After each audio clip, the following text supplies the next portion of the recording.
Disclaimer. Tonight's story is based on a disturbing account shared anonymously online before being removed. Names, locations, and identifying details have been changed. But every version of the story included the same detail. A man noticed his neighbor digging holes in the backyard every night. At first, he thought the neighbor was burying animals. Then he found one of the holes in his own yard and heard his wife's voice coming from underneath it. My neighbor started digging at exactly 2:17 a.m. every night. Same time, same shovel, same black trash bag. At first, I thought he was burying garbage. Then I thought maybe it was animals.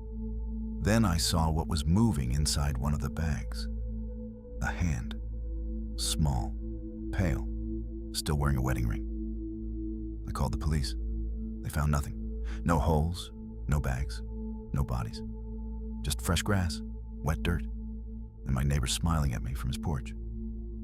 But 3 nights later, I woke up to the sound of digging. Not from his yard, from mine. And when I looked outside, my wife was standing barefoot beside the hole, whispering, "He says it's your turn to be buried." Hey everyone, welcome back to the channel. If you enjoy dark neighbor horror, psychopathic killer stories, ritual horror, and creepy suburban mysteries that get worse every minute, hit like, subscribe, and stay until the end. Because this story doesn't start when the police find the first hole. It starts when the hole starts calling from inside the house. Now let's get into tonight's story. The first time I heard the shovel, I thought it was part of a dream. A slow scrape. Then a pause. Then the dull sound of metal cutting into wet dirt.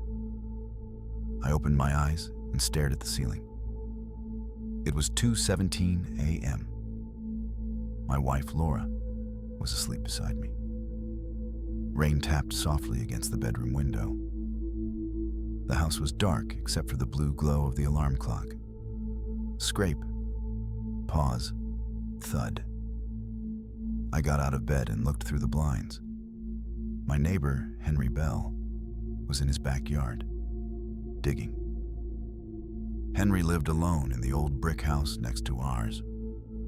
He was in his late 50s, tall, thin, always dressed neatly, always polite in a way that felt rehearsed. He waved when he took out the trash. He smiled when he collected his mail. But I had never seen anyone visit him. Not once. That night, he stood under the yellow porch light, wearing a white dress shirt, black slacks, and rubber boots. He dug for almost 20 minutes. Then he dragged a black trash bag from his shed. It was long, heavy. He lowered it into the hole and covered it with dirt. The next morning, there was no sign of it. No mound, no broken grass, nothing. I told Laura at breakfast. She laughed. Maybe he's planting something. At 2 in the morning. She shrugged. Old people are weird. But Henry wasn't old weird. He was quiet weird, careful weird, the kind of weird that makes you check your locks without knowing why. The next night, I stayed awake. At exactly 2:17, the scraping started again. Henry came out of his shed with the shovel. Same shirt, same boots, same black bag. This time, I filmed him from behind the curtain. The bag twitched, just once. I stopped breathing.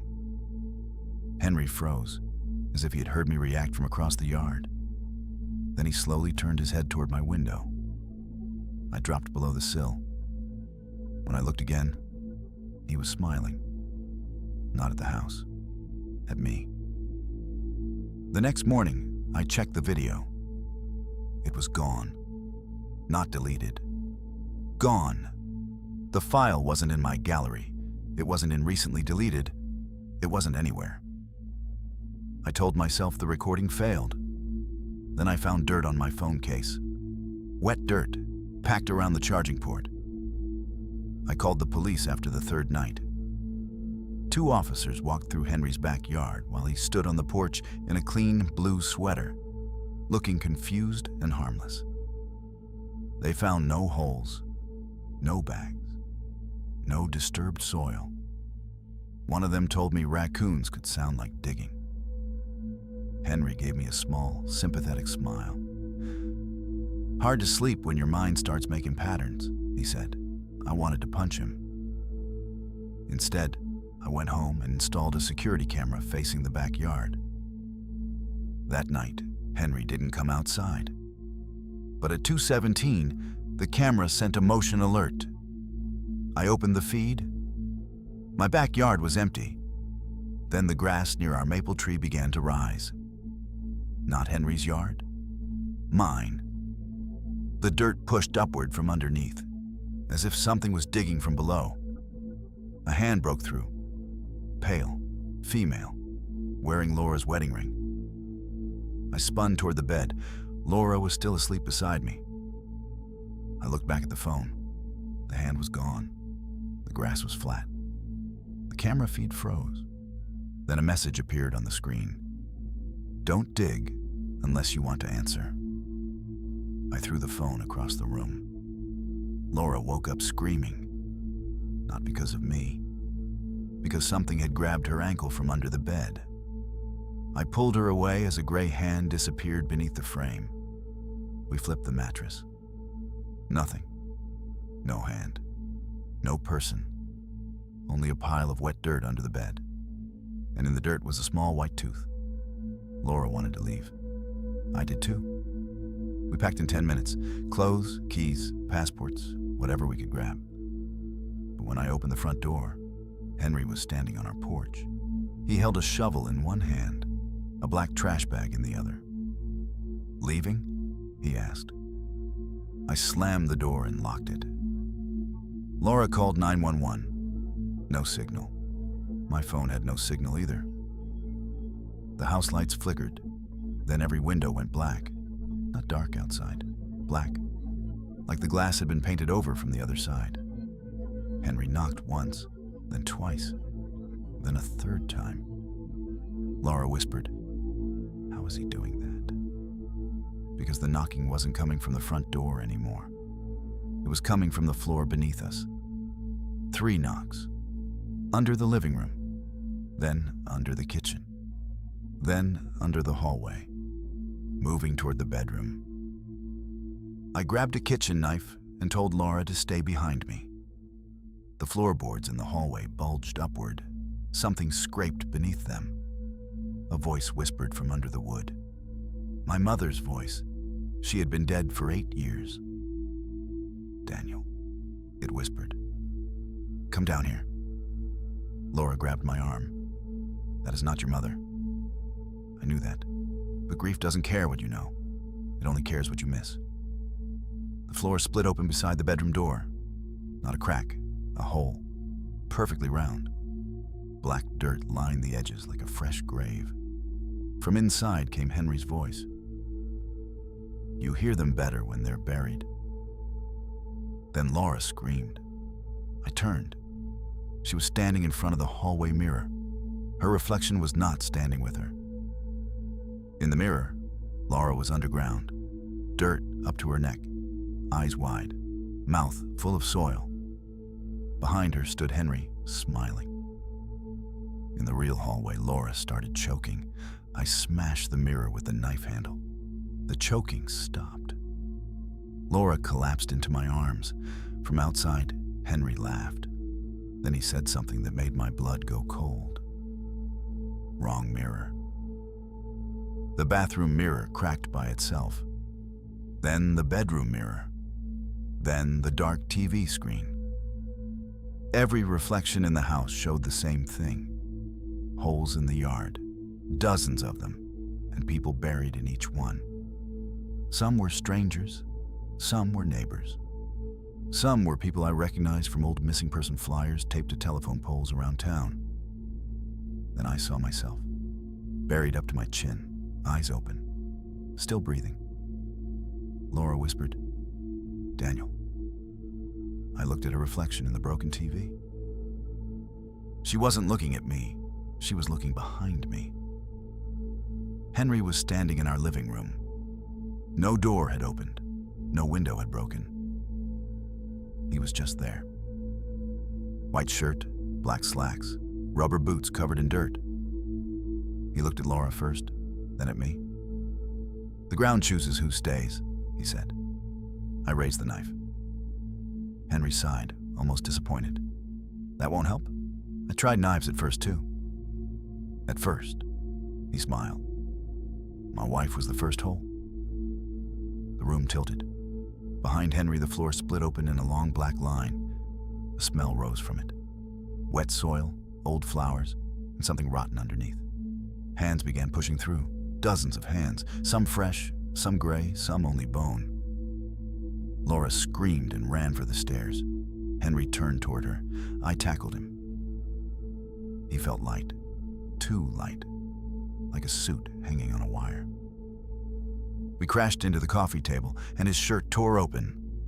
There was no skin beneath it, only packed black dirt, roots, and small white teeth embedded in the soil. Henry grabbed my throat. His fingers were cold and soft like wet clay. "You shouldn't have watched," he whispered. Then the front window exploded inward, not from outside, from underground. A tree root thicker than my arm burst through the floor, wrapped around Henry's waist, and pulled him backward. For the first time, he looked afraid. "No," he hissed. "I fed you." The root dragged him toward the hole in the floor. Hands reached up from below and grabbed him. Henry screamed in voices that were not his. Old men, women, children, Laura's voice, my mother's. He disappeared into the hole. The floor slammed shut. Silence. The windows cleared. My phone signal came back. Police arrived 11 minutes later. They found no Henry, no hole, no black windows, no hands. But in Henry's backyard near the shed, one officer noticed the grass was slightly raised. They dug. Then they kept digging. By sunset, they had found 9 bodies. By the next morning, 18. Henry Bell was declared missing. The official theory was that he was a serial killer who fled before police arrived. But they never explained why several of the bodies had been dead for more than 40 years. Henry had only lived there for 12. Laura and I moved out before the month ended. We sold the house at a loss. I threw away every mirror we owned. For almost a year, I convinced myself it was over. Then last week, at exactly 2:17 a.m., I woke to the sound of digging, not outside, under my bed. Laura was already awake beside me, crying. I turned on the lamp. The floor was clean, no dirt, no hole. Then my phone lit up on the nightstand. One new video file. No sender, no timestamp. I opened it. It showed our old backyard at night. Henry stood beneath the maple tree, smiling at the camera. Then he stepped aside. Behind him was a fresh hole, and from inside it, Laura's voice whispered, "Daniel, don't look under the bed."